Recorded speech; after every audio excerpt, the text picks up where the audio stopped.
Hello students, welcome back to your own learning platform Vedika commerce classes. आज इस class के अंदर हम कैश फ्लो स्टेटमेंट का एक फुल फ्लेज क्वेश्चन करने जा रहे हैं, जिसके अंदर हम एक्स्ट्रा ऑर्डिनरी आइटम्स की एडजस्टमेंट करेंगे, हम कैश फ्रॉम ऑपरेटिंग एक्टिविटीज निकालेंगे, कैश फ्रॉम फाइनेंसिंग एक्टिविटीज और कैश फ्रॉम इन्वेस्टिंग एक्टिविटीज निकालेंगे। देन उसको हम कैश फ्लो स्टेटमेंट के अंदर एडजस्ट करेंगे और फाइनली ये पता लगाएंगे कि हमारे कैश फ्लो का क्वेश्चन सही है या नहीं है। क्वेश्चन सॉल्व करते करते ही आपको पता चल जाता है कि आपके कैश फ्लो का क्वेश्चन जो है वो करेक्ट है या नहीं है, वहां पे कहीं मिस्टेक तो नहीं हो गई है। ये आपको एग्जाम में ही पता चल जाता है। कैसे पता चलेगा वो सब हम यहाँ पे करेंगे, ठीक है। So without wasting time let's start the question. और क्वेश्चन आपकी स्क्रीन पे फ्लैश हो रहा है नाउ। अब हमें क्वेश्चन के अंदर कुछ रिजर्व एंड सरप्लस करके दिया गया है। क्वेश्चन के अंदर आपको बेसिकली 2 इयर्स की फॉर्म में यहाँ पे डेटा दिया गया है। 2 इयर्स की फॉर्म में मतलब आपको जो लास्ट ईयर का डेटा है उसको हम यहाँ पे ओपनिंग स्टेटमेंट ट्रीट करेंगे, ठीक है, और जो इस करंट ईयर का डेटा है उसको हम क्लोजिंग स्टेटमेंट ट्रीट करेंगे। अब ओपनिंग और क्लोजिंग के टाइम ड्यूरेशन के बीच में कैश कितना इनफ्लो हुआ है और कैश कितना आउटफ्लो हुआ है वो हमें यहाँ पे निकालना है हर एक्टिविटीज के थ्रू, ठीक है। तो हम स्टार्ट करते हैं और सबसे पहले हमें क्या चाहिए होता है? सबसे पहले हमें चाहिए होता है net profit before tax and extra ordinary item. अब यहाँ पे हमें क्वेश्चन के अंदर क्या दिया गया है? क्वेश्चन में बोला गया है रिजर्व एंड सरप्लस। अब रिजर्व एंड सरप्लस, तो जहां पे सरप्लस होता है वहां पे तो डिविडेंड की भी एंट्री होती है, रिजर्व की भी एंट्री होती है। रिजर्व और डिविडेंड को एडजस्ट किया जाता है नेट प्रॉफिट पे आने के लिए। तो रिजर्व तो इसमें ऑलरेडी इंक्लूडेड है, उसको तो एडजस्ट करने की जरूरत नहीं है, लेकिन डिविडेंड को हमें यहाँ पे एडजस्ट करना पड़ेगा, ठीक है। तो हमारा लास्ट ईयर का जो रिजर्व एंड सरप्लस है दैट इज 6 लाख और अभी इस करंट ईयर के अंदर इट हैज बिकम 7,50,000, ठीक है। तो हमारे पास यहाँ पे डिफरेंस कितना आ जाएगा? तो 7,50,000 माइनस 6 लाख इक्वल्स टू 1,50,000। अभी हमारे पास सिर्फ रिजर्व एंड सरप्लस है, अभी इसमें और भी चीजें एडजस्ट करनी है। अब यहाँ पे हमें क्या क्या चीजें एडजस्ट करनी होती हैं सरप्लस से नेट प्रॉफिट पे आने के लिए? रिजर्व, तो रिजर्व तो ऑलरेडी इसके अंदर है। सेकेंड पॉइंट डिविडेंड, अब डिविडेंड पेड अगर है तो हमें यहाँ पे एडजस्ट करना पड़ेगा। तो डिविडेंड हमारे पास क्वेश्चन के अंदर दिया गया है क्या? यस, हमें डिविडेंड दिया गया है। हमारे पास जो शेयर्स थे दैट वर 10 लाख, ओपनिंग के टाइम पे 10 लाख रुपीस के शेयर्स थे और उस पे 15% का डिविडेंड हमने दिया है। डिविडेंड पेड है ना। अब ऐसा सच कुछ बोला नहीं है, लेकिन हमारे पास जो लास्ट ईयर का प्रपोज्ड वैल्यू होती है उसको करंट ईयर में पेड माना जाता है, अगर उसके बारे में कोई एक्स्ट्रा डिटेल नहीं दी गई है तो, ठीक है। तो अब लास्ट ईयर का जो प्रपोज डिविडेंड था दैट वाज 15%, तो लास्ट ईयर का प्रपोज इस ईयर में पेड हुआ होगा ना, तो 15% ऑफ 10 लाख। तो डिविडेंड हमने पे किया था, उसकी वजह से हमारा खर्चा हुआ था और एक्सपेंस वाली चीज को तो वापस प्लस कर देते हैं। तो हमारे पास यहाँ पे 1,50,000 रुपीज हमारे डिविडेंड के प्लस हो जाएंगे, 10 लाख का 15%, ठीक है। अब नेक्स्ट हमारे पास आता है provision for tax and extra ordinary item. तो प्रोविजन हमारे पास यहाँ पे बनाया गया है। यस, क्वेश्चन में आपको दिया गया है प्रोविजन फॉर टैक्स। ओपनिंग वाला प्रोविजन फॉर टैक्स 80,000 था और क्लोजिंग के टाइम पे 95 है। तो कैसे ट्रीट करते हैं? ओपनिंग वाला तो इस साल पेड माना जाएगा, ठीक है। अब उसकी डिटेल जो होगी हम बाद में देखेंगे। यहाँ पे नेट प्रॉफिट निकालने के लिए हमें करंट वाला चाहिए होता है, करंट वाला प्रोविजन ऑफ टैक्स। तो करंट प्रोविजन ऑफ टैक्स हमारे पास यहाँ पे दिया गया है 95,000, ऐड कर दो, ठीक है। तो हमारे पास प्रोविजन फॉर टैक्स और ये करंट ईयर का है 95,000, ठीक है जी। चलिए अब और हमें क्या चाहिए? यहाँ पे एक्स्ट्रा ऑर्डिनरी आइटम। अब एक्स्ट्रा ऑर्डिनरी आइटम के नाम पे हमें कुछ दिया, यहाँ पे कुछ प्लस करने के लिए, कोई एक्सपेंस, कोई हमारा क्लेम मिला हो? नहीं, ऐसा कुछ नहीं दे रखा। बस तो यहीं पे इसको हम एडजस्ट कर देंगे और हमारे पास 3,95,000 रुपीज का क्या आएगा, नेट प्रॉफिट। ठीक है, तो इसको हम बोलेंगे net profit before tax and extra ordinary item. Clear? Basically हमें यही वैल्यू चाहिए होती है अपना क्वेश्चन स्टार्ट करने के लिए। तो अगर हमें डायरेक्टली नेट प्रॉफिट दिया गया होता तो हम सिंपल उसका डिफरेंस कैलकुलेट करते और निकाल देते, लेकिन यहाँ पे हमें दिया था सरप्लस। तो सरप्लस से नेट प्रॉफिट पे आने के लिए हमें कुछ कुछ एडजस्टमेंट्स करनी होती हैं। ठीक है, और ज्यादा डिटेल में अगर आपको पढ़ना है तो नेट प्रॉफिट कैसे कैलकुलेट करते हैं इसके लिए एक प्रॉपर वीडियो क्लास अपलोड की गई है। अगर आपने नहीं देखी है तो एक बार देख लेना, आपके लिए बहुत हेल्पफुल होगी। ठीक है, ये जो कंफ्यूजन होती है ना सरप्लस से नेट प्रॉफिट, कभी क्वेश्चन में सरप्लस दिया है, कभी क्वेश्चन में नेट प्रॉफिट दिया है, कैसे करना है, वो सारी कंफ्यूजन वहां से आपकी रिमूव हो जाएगी। ठीक है, तो वापस अपने क्वेश्चन पे आते हैं। अब नेट प्रॉफिट वैल्यू हमारे पास निकल गई है तो हम ऑपरेटिंग एक्टिविटीज की तरफ प्रोसीड करते हैं। तो हमारे पास यहाँ पे सबसे पहले क्या एडजस्ट करना होता है, नॉन कैश और नॉन ऑपरेटिंग आइटम्स को। अगर वो एक्सपेंस की फॉर्म में है तो वापस प्लस कर देंगे और अगर वो इनकम की फॉर्म में है तो माइनस कर देंगे। अब हमें यहाँ पे नॉन कैश या नॉन ऑपरेटिंग की फॉर्म में एक तो डेप्रिसिएशन लगा है। अब हमारे पास प्लांट एंड मशीनरी पे 10% का डेप्रिसिएशन लगा है। पहले कितनी थी मशीनरी, 4 लाख की थी, अब 3,60,000 की है। तो हम यहाँ पे डेप्रिसिएशन, अब डेप्रिसिएशन हमारा नॉन कैश एक्सपेंस है, वापस प्लस कर देंगे कितने का, 40,000 रुपीज का यहाँ पे डेप्रिसिएशन चार्ज हुआ है। ठीक है, अब लैंड एंड बिल्डिंग भी तो थी हमारे पास, उसका डेप्रिसिएशन क्यों नहीं चार्ज हुआ, क्योंकि वहां पे हमें बोला नहीं गया है कि लैंड एंड बिल्डिंग पे भी डेप्रिसिएशन लगा है और उसकी वैल्यू इंक्रीज करके दिखा रखी है। ठीक है, जब हमें बोला ही नहीं गया है तो हम उसका डेप्रिसिएशन यहाँ पे नहीं लेंगे, जिसका बोला है सिर्फ उतना डेप्रिसिएशन चार्ज करेंगे। क्लियर? कई बार बच्चे ये भी कंफ्यूज होते हैं कि सिर्फ हमने प्लांट पे ही क्यों लिया, हमने लैंड एंड बिल्डिंग पे डेप्रिसिएशन क्यों नहीं लिया। अब लैंड एंड बिल्डिंग का डेप्रिसिएशन दिया ही नहीं है क्वेश्चन में तो हम नहीं लेंगे, जिसका दिया है उसको ले लेंगे। ठीक है, नेक्स्ट हमारे पास गुडविल हमारी एमर्टाइज हुई है। अब गुडविल हमारी पहले कितनी थी, 2 लाख की, और अब बची है 1,80,000 की। तो हमारी गुडविल भी एमर्टाइज हुई है, 20,000 रुपीज की गुडविल हमारी एमर्टाइज हुई है, कम हुई है उसकी वैल्यू, उसकी वजह से प्रॉफिट कम हुआ था, प्लस कर दो वापस। ठीक है, अब इसके अलावा हमारे पास कोई भी नॉन ऑपरेटिंग एक्सपेंस नहीं बचा है। तो अब नॉन ऑपरेटिंग इनकम देख लेते हैं। इनकम की फॉर्म में हमारे पास क्या है, हमने एक लैंड एंड बिल्डिंग को सेल किया है और उस पे हमें प्रॉफिट हुआ है। और कितना प्रॉफिट हुआ है, लैंड एंड बिल्डिंग जिसकी बुक वैल्यू 1,50,000 थी, 10% के प्रॉफिट पे सेल हुई है। तो 1,50,000 का 10% हमें प्रॉफिट हुआ है, दैट इज 15,000। तो इसको हम बोलेंगे profit on sale of land and building. तो हमारे पास यहाँ पे 15,000 रुपीज का प्रॉफिट हुआ था, गेन हुआ था, उसकी वजह से हमारा प्रॉफिट ज्यादा हो गया था। तो हमें तो ज्यादा भी नहीं चाहिए ना, हमें तो एक्चुअल चाहिए। तो इन दोनों वैल्यूज को हम यहाँ पे एडजस्ट कर देंगे। ये हमारे एक्सपेंसेस थे, प्लस कर देंगे, और जो इनकम हुई थी उसको माइनस कर देंगे, अपोजिट करना है।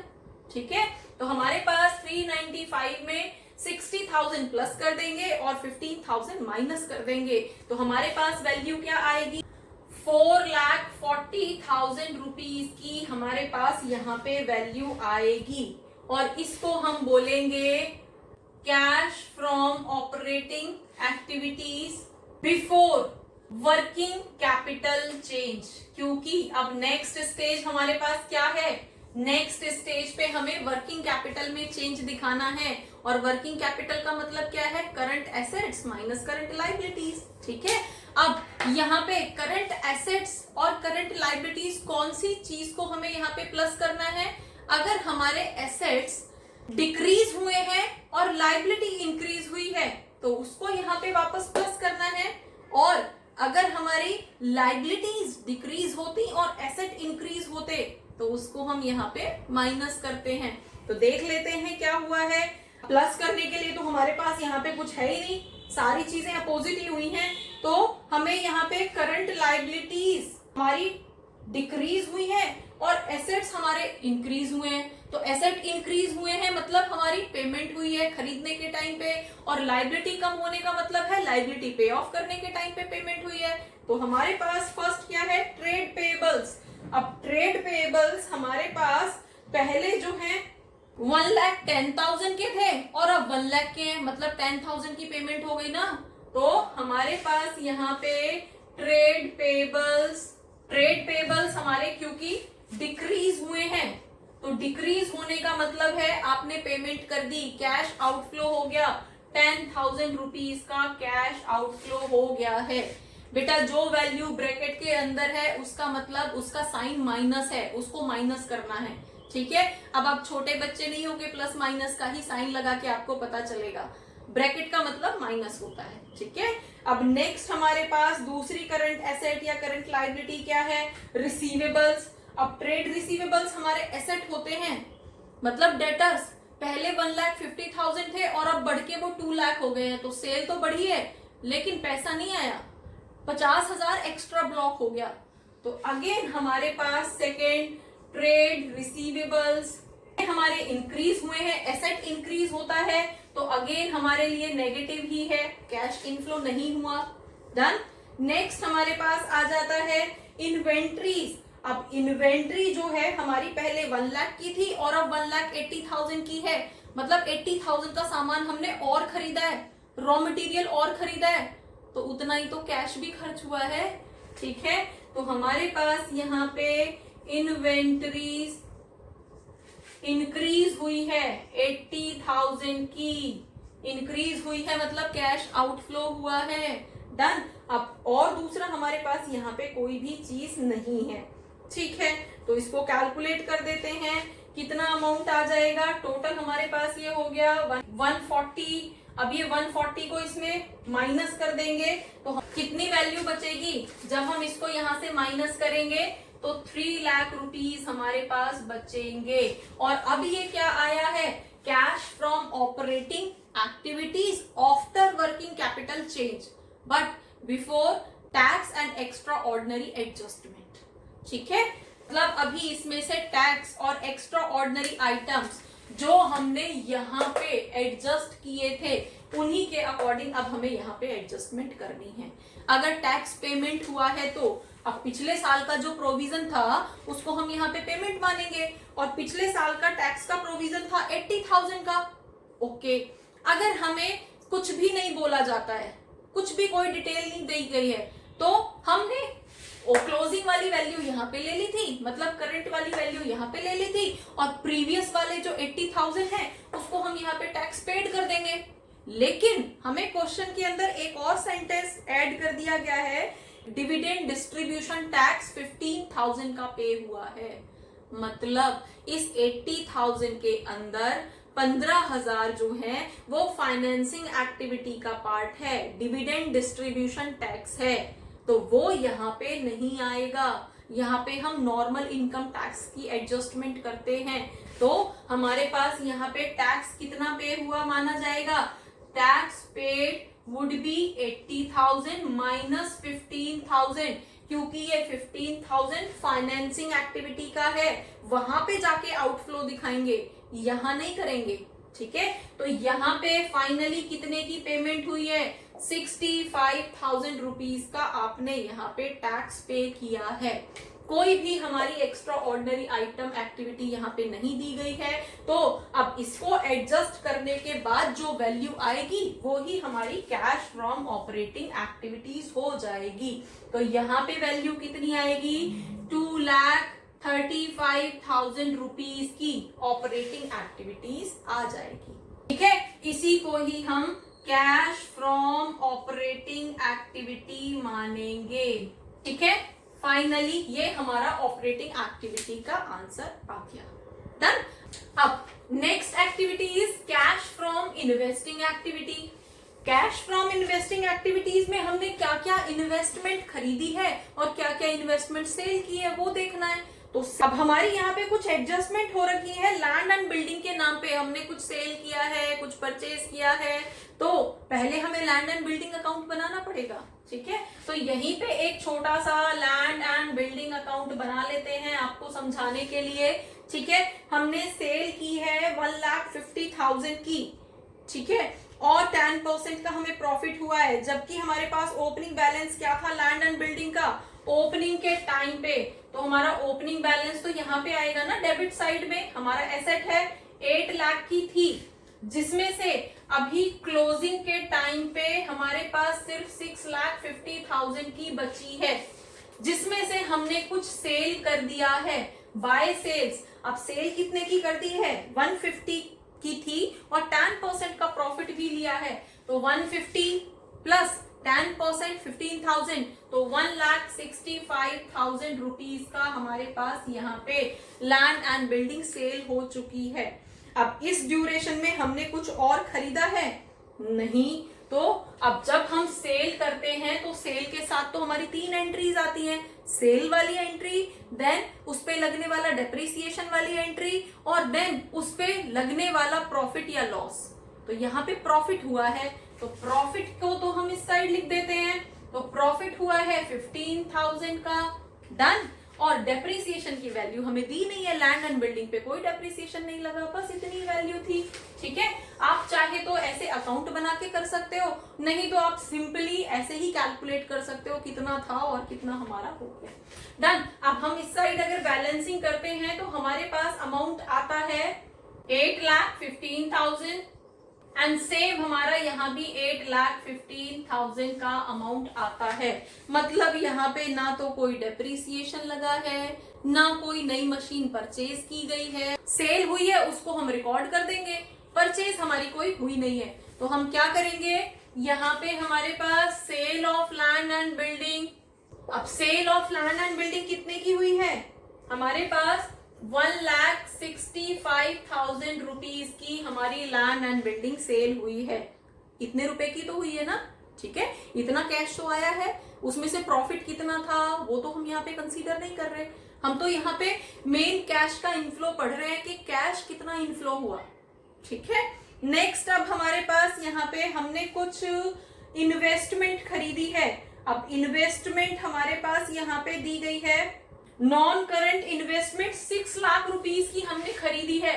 तो हमारे पास परचेज ऑफ इन्वेस्टमेंट, अब इन्वेस्टमेंट की परचेज है तो कैश आउटफ्लो है, 6 लाख रुपीस का हमारा आउटफ्लो हो गया है। इसके अलावा हमारे पास कोई भी इनकम या एक्सपेंडिचर्स इन्वेस्टमेंट एक्टिविटी के नहीं दे रखे हैं। तो बस यही हमारी कैश फ्रॉम इन्वेस्टिंग एक्टिविटी हो जाएगी। अब कितना आ जाएगा बैलेंस इसका, 6 लाख में से 1,65,000, तो हमारे पास तो नेगेटिव आएगी, और नेगेटिव हमारे पास कितनी आ जाएगी, 4,35,000 रुपीज की इन्वेस्टिंग एक्टिविटीज। तो इसको ये कैश फ्रॉम इन्वेस्टिंग एक्टिविटी नहीं है, cash used in investing activity है, यूज हुआ है। ठीक है, तो यहाँ पे हमारे पास क्या आ जाएगा, cash used in investing activities, और ये माइनस की वैल्यू है। डन। बेटा यहाँ पे आपको डेप्रिसिएशन का स्टेटमेंट निकालना है। ठीक है, अगर यहाँ पे डेप्रिसिएशन के बारे में कुछ नहीं बोला गया है तो यहाँ से आप डेप्रिसिएशन निकालोगे, और अगर यहाँ पे कोई डेप्रिसिएशन की वैल्यू आ जाती तो हम यहाँ पे डेप्रिसिएशन को चार्ज कर देते। अब जब हमें नहीं दिए तो हमने नहीं लिया। ठीक है, अब नेक्स्ट हम निकालेंगे कैश फ्रॉम फाइनेंसिंग एक्टिविटी, क्योंकि हमें तो हर एक्टिविटी से कैश फ्लो निकालना है। डन। तो अब third one is cash from financing activity. अब देख लेते हैं क्या क्या डिटेल दी गई है, कितना कैश इनफ्लो हुआ है, कितना आउटफ्लो हुआ है। जब हमने शेयर्स इशू किए थे तो पहले हमने 10 लाख के था हमारे पास स्टेटस शेयर का, अब क्लोजिंग के टाइम पे 15 लाख के शेयर्स का स्टेटस है, मतलब 5 लाख रुपीस और आया होगा कैश के थ्रू, शेयर्स के थ्रू। ठीक है, तो हमारे पास यहाँ पे शेयर्स कितने के हैं, इक्विटी शेयर्स इनफ्लो जो हुआ है, प्रोसीड्स जो हमें रिसीव हुआ है, दैट इज 5 लाख रुपीस का यहाँ पे हमें शेयर्स के थ्रू पैसा मिला है। नेक्स्ट हमारे पास आ जाता है अब हमारी लॉन्ग टर्म बोरिंग्स दी गई है और उसके हमारे नोट्स टू अकाउंट्स के अंदर बोला गया है कि 10% डिबेंचर्स थे 2 लाख के ओपनिंग के टाइम पे, अब वो नहीं है, तो इसका मतलब है कि वो हमारे रिडीम हो गए, और रिडीम हो गए हैं 2 लाख के डिबेंचर्स हैं। तो लास्ट ईयर का स्टेटस था, इस साल में हमें कोई डेट नहीं दी कि कब रिडीम हुए हैं, तो हम 1 अप्रैल को ही मान के चलेंगे। जैसे ही फाइनेंशियल ईयर स्टार्ट हुआ वैसे ही हमारे पास 2 लाख का स्टेटस था और उसी दिन या नेक्स्ट डे हमने उनको पे कर दिया, ठीक है, रिडीम कर दिया। तो हमारे पास हमने इस साल में डिबेंचर्स का एक भी पैसा नहीं रखा है, ठीक है, और बदले में हमने क्या किया है, 1 लाख रुपीस का बैंक से लोन ले लिया, ठीक है। उनको हम यहाँ पे 2 लाख रुपीस का माइनस करके दिखाएंगे, पेमेंट हुई है, कैश आउटफ्लो हुआ है, प्लस बैंक से लोन आया है, तो हम यहाँ पे बैंक लोन से तो आया है ना पैसा, बैंक लोन से 1 लाख रुपीस आया है, इनकम में लिख देंगे, डन। इसके अलावा हमारे पास डिविडेंड पे ऑफ हुआ है। अब कितना डिविडेंड पे किया था, वही डिविडेंड जो हमने यहाँ पे एडजस्ट किया था नेट प्रॉफिट निकालने के लिए, उसको अब यहाँ पे फाइनेंसिंग एक्टिविटी के अंदर माइनस करेंगे। तो कितना था, 1,50,000 का था, माइनस कर दो, डन। नेक्स्ट आपके पास आता है पेमेंट ऑफ डिस्ट्रीब्यूशन टैक्स। अब डिविडेंड डिस्ट्रीब्यूशन टैक्स जो हमने यहाँ से एग्जिट कर दिया था, एग्जैम्प्ट कर दिया था, उसको अब यहाँ पे करेंगे। तो हमारे पास डिविडेंड डिस्ट्रीब्यूशन टैक्स 15,000 रुपीज का है जो हमने यहाँ पे करना है, डन। नेक्स्ट हमारे पास और कोई डिटेल हमें यहाँ पे दी नहीं है। अब ये हमारी इनकम थी, ये हमारा आउटफ्लो था, तो हम यहाँ पे एडजस्ट कर देंगे। देन 6 लाख की तो इनफ्लो हुई है फाइनेंसिंग एक्टिविटी से और 3,65,000 का आउटफ्लो हुआ है। 2,35,000 क्योंकि हमने ये वाला 6 लाख प्लस किया है और ये वाला 3,65,000 माइनस किया है, और ये वैल्यू हमारे पास क्या आई है, cash from financing activity. Fine, अब हमारे पास तीनों एक्टिविटीज की वैल्यू आ चुकी है, डन। अब हमारे पास एक ऑपरेटिंग एक्टिविटी है, एक हमारे पास यहाँ पे कैश फ्रॉम इन्वेस्टिंग एक्टिविटी था और कैश फ्रॉम फाइनेंसिंग एक्टिविटी हमारे पास यहाँ पे था। अब ये तीनों एक्टिविटीज हमारे पास आ चुकी हैं। अब हम क्या करेंगे, इन तीनों एक्टिविटीज के कैश को हम प्लस कर लेंगे। अब ये 2 lakh cash from operating activities plus cash from investing activities plus cash from financing activities, तीनों एक्टिविटीज के कैश को हम प्लस कर लेंगे। तो हमारे पास वैल्यू क्या आएगी, 2,35,000 प्लस 2,35,000 तो 4,70,000 हो गया। अब ये हमारे पास यहाँ पे नेगेटिव थी वैल्यू, तो इसको तो माइनस करना पड़ेगा, तो 4,35,000 माइनस हो जाएंगे हमारे पास, तो यहाँ पे वैल्यू कितनी बचेगी, सिर्फ 35,000। तो हमारे पास जो कैश बचेगा दैट वुड बी 35,000, ठीक है। अब नेट कैश इंक्रीज हमारे पास कितना हुआ, समझ आया ना, operating plus financing minus investing, हमारे पास 35,000 रुपीज का कैश इंक्रीज हुआ है। मतलब इन तीनों एक्टिविटीज के थ्रू हमारे ऑर्गेनाइजेशन में 35,000 का कैश इनफ्लो हुआ है, एक्स्ट्रा इनफ्लो हुआ है, डन। अब हमारे पास कुछ ओपनिंग स्टेटमेंट रहा होगा कैश का, क्लियर। तो ओपनिंग स्टेटमेंट क्या है हमारे पास कैश का, यहाँ पे दे रखा है कैश एंड कैश इक्विवेलेंट 3,40,000।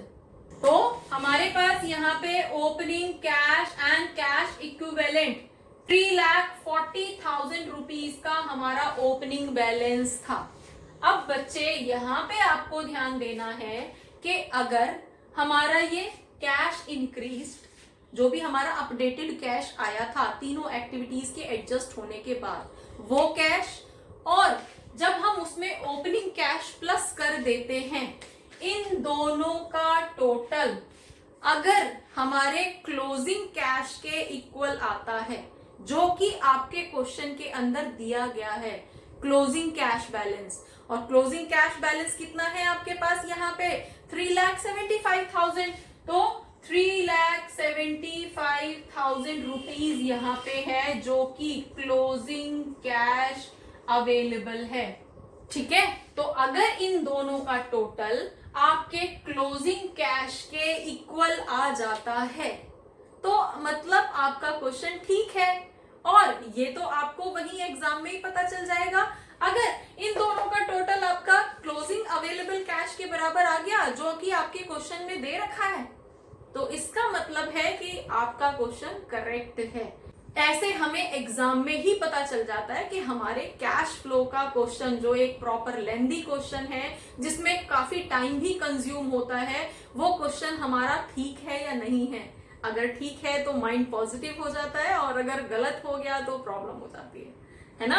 तो क्वेश्चन ठीक है या नहीं ये आपको वही एग्जाम में ही पता चल जाएगा अगर इन दोनों का टोटल आपके क्लोजिंग कैश बैलेंस के इक्वल आता है। तो होपफुली कैश फ्लो स्टेटमेंट कैसे करते हैं, कैश फ्लो स्टेटमेंट में कहां कहां पे क्या क्या एडजस्टमेंट होती हैं, स्टार्टिंग से लेके एंड तक कंप्लीट प्लेलिस्ट आपकी अपलोड कर दी गई है। अगर आपने नहीं देखी है तो देख लेना, आपके लिए बहुत हेल्पफुल होगी। कैश फ्लो सॉल्व करना बहुत इजी हो जाएगा। So for more keep watching, keep learning. Thank you.